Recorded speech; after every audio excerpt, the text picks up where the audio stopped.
Chael Sonnen didn't end his career fighting in the UFC, but that doesn't discount the impact he had on the company during the many years he was competing there. Sonnen recently announced his retirement from mixed martial arts following a TKO loss to Lyoto Machida, which was also the final fight on his current contract with Bellator MMA.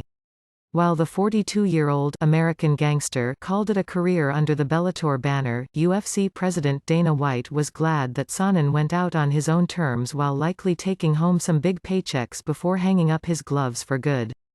"I like Chael a lot.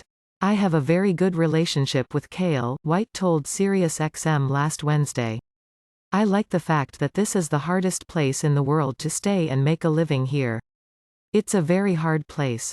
You have to be one of the best in the world to stick around here, and when guys can't stick around here anymore and they go somewhere else and they can get paid and make money, I love it.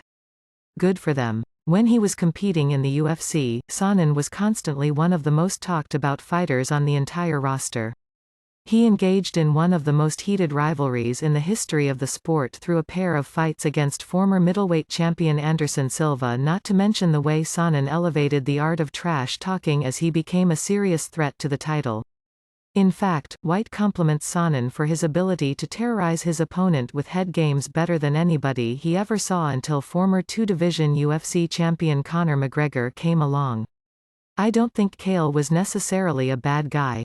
Before Conor McGregor, Chael was the best guy out there who knew how to push buttons and not only knew how to piss off other fighters but also piss off the fans and do things like that," White said. "I think he was very calculated and very smart in how he conducted himself in this business.